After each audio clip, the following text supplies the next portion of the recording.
ہر قسم کے شرعی، روحانی اور جسمانی مسائل اور وظائف کے لیے دارالعمل یوٹیوب چینل سبسکرائب کیجیے اور بیل آئیکن بھی پریس کریں تاکہ ہر ویڈیو آپ تک بآسانی پہنچ سکے۔ رسول اللہ صلی اللہ علیہ وسلم کی طبیعت کچھ دن خراب رہی۔ آپ صلی اللہ علیہ وسلم کی یہ کیفیت ہو گئی تھی کہ آپ صلی اللہ علیہ وسلم نے کوئی کام نہیں کیا ہوتا اور آپ صلی اللہ علیہ وسلم کو ایسے لگتا جیسے آپ صلی اللہ علیہ وسلم نے وہ کام کیا ہے۔ آپ صلی اللہ علیہ وسلم نے کوئی کام کیا ہوتا تھا لیکن آپ صلی اللہ علیہ وسلم کو لگتا کہ آپ نے نہیں کیا۔ آپ صلی اللہ علیہ وسلم کھانا نہیں کھا چکے ہوتے، آپ صلی اللہ علیہ وسلم کو ایسا لگتا ہے جیسے کھانا کھا چکے۔ تو یہ اثرات جو تھے یہ صرف آپ صلی اللہ علیہ وسلم کی جسمانی ضروریات بدن پر اثر انداز تھی، آپ صلی اللہ علیہ وسلم کے منصب نبوت پر کوئی اثر نہیں ہوا تھا۔ آپ صلی اللہ علیہ وسلم کی عبادات، آپ صلی اللہ علیہ وسلم کے اعمال، آپ صلی اللہ علیہ وسلم کے دینی تبلیغ میں کسی قسم کی رکاوٹ نہیں آئی تھی۔ جتنی بھی رکاوٹیں آئی تھیں وہ جسمانی تھیں، چونکہ انبیاء بھی انسان ہوتے ہیں، بشر ہوتے ہیں، لیکن خیر البشر ہوتے ہیں۔ انسانوں میں سب سے افضل اعلیٰ درجہ ہوتا ہے۔ تو اس وجہ سے جس طرح پیغمبروں پر ظاہری بیماری کا اثر ہوتا ہے، بخار کا اثر ہوتا ہے، آپ صلی اللہ علیہ وسلم کو شدید بخار بھی ہوا ہے، آپ صلی اللہ علیہ وسلم کے سر میں شدید درد بھی ہوا ہے، تو یہ ظاہری تکالیف پیغمبروں کو بھی ہوا کرتی ہیں۔ تو اسی طرح جس طرح ظاہری بیماریاں پیغمبر، نبی، رسول پر اثر انداز ہوتے ہیں، اسی طرح جادو کا اثر بھی آپ صلی اللہ علیہ وسلم پر اثر کرتا ہے، پیغمبر اثر کرتا ہے۔ یہ جو آج کل کہتے ہیں کہ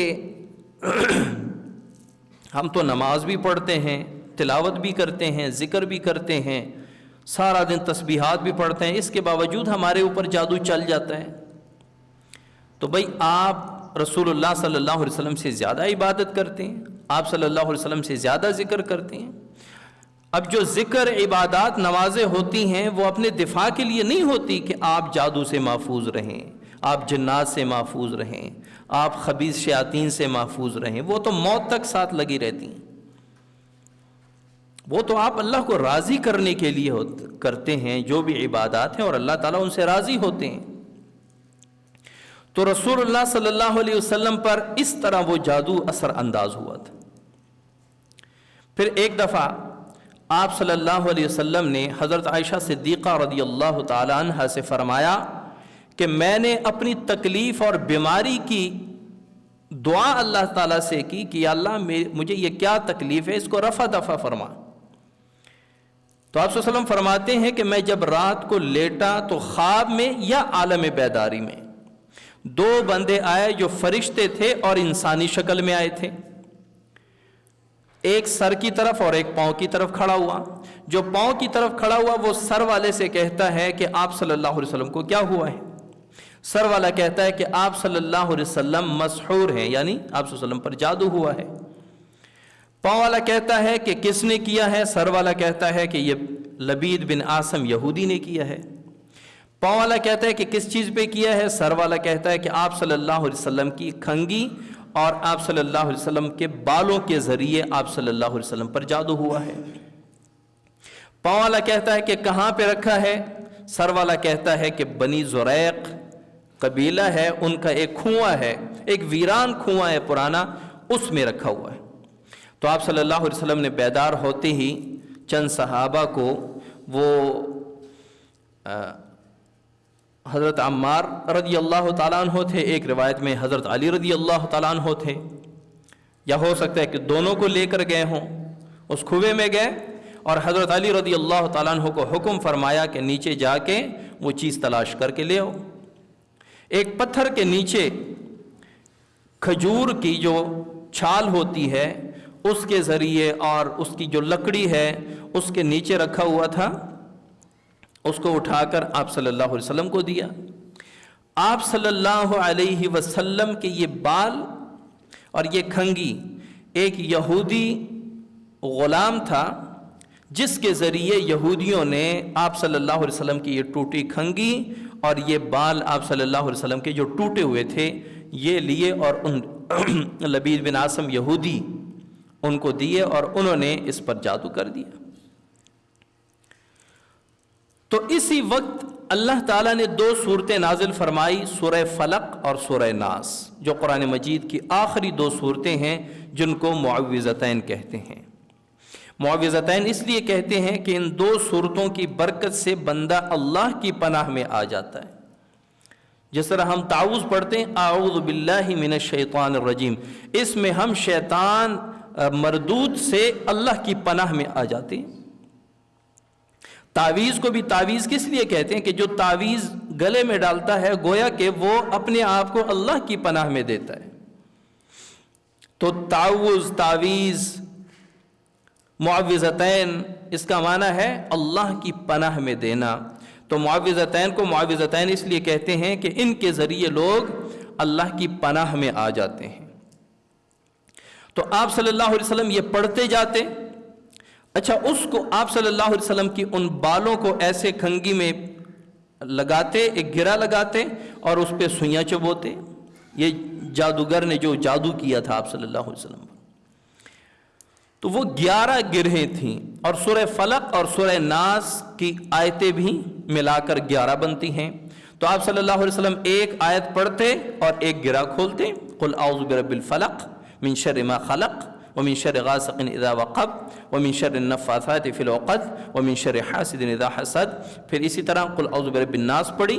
آپ صلی اللہ علیہ وسلم فرماتے ہیں گویا کہ میں پہلے بندہ ہوا تھا اور اب کھل گیا ہوں، جب وہ سورہ فلق اور ناس پڑھ کے آپ صلی اللہ علیہ وسلم نے ان کو کھولا۔ تو اب اس واقعے سے 2-3 چیزیں ہمیں ملتی ہیں۔ نمبر 1، جادو حق ہے، اس کی تاثیر حق ہے اگرچہ حرام ہے۔ جو جادو سیکھتا ہے وہ تو پہلے ہی ایمان سے ہاتھ دھو بیٹھتا ہے، کیونکہ جادو کہتے اسے ہیں کہ جادو میں بندہ شیاطین سے استعانت لیتا ہے، مدد لیتا ہے، اور شیاطین سے استعانت کوئی نماز، روزے، زکوٰۃ، حج کے ذریعے تو نہیں لی جا سکتی۔ روزہ، نماز، حج، زکوٰۃ، تلاوت، اللہ کا ذکر، اس سے تو اللہ کی استعانت اور اللہ کی رضا لی جاتی ہے۔ شیطان کو خوش کرنے کے لیے تو ایسے کام کرنے جس سے اللہ ناراض ہو، شیطان خوش ہو، اس کے لیے ایسے ایسے اعمال اور ایسے ایسے کام کیے جاتے ہیں کہ جس کو ہم زبان پہ بھی نہیں لا سکتے۔ جادوگر جب جادو کے چلے کاٹتا ہے تو اس کے لیے وہ عوامل کرتا ہے کہ جس کو ہم یہاں پر زبان پہ نہیں لا سکتے۔ ایسے کفریہ کام کرتے ہیں، ایسے شرکیہ کام کرتے ہیں، ایسے خبیث کام کرتے ہیں کہ جن سے وہ اپنے جادو کو پختہ کرتے ہیں، پھر اسے کام لیتے ہیں۔ اللہ تعالیٰ نے اس میں تاثیر رکھی ہے۔ تو ایک تو یہ ہے کہ جادو برحق ہے۔ یہ جو کہتے ہیں یہ جادو وادو کچھ نہیں ہوتا، اللہ تعالیٰ نے قرآن میں ذکر کیا ہے۔ موسیٰ علیہ السلام کا جب ذکر ہوا تو موسیٰ علیہ السلام کے بارے میں اللہ تعالیٰ فرماتے ہیں کہ جو ان کے خلاف فرعون نے کتنے جادوگر لا کے ان کے مقابلے میں کھڑے کر دیے۔ سلیمان علیہ السلام کے زمانے میں اللہ تعالیٰ پچھلے سے پچھلے جمعے وَاتَّبَعُوا مَا تَتْلُو الشَّيَاطِينُ عَلَىٰ مُلْكِ سلیمان، اس آیت میں اللہ تعالیٰ نے ساحرین کا ذکر فرمایا ہے، جادوگروں کا ذکر فرمایا ہے۔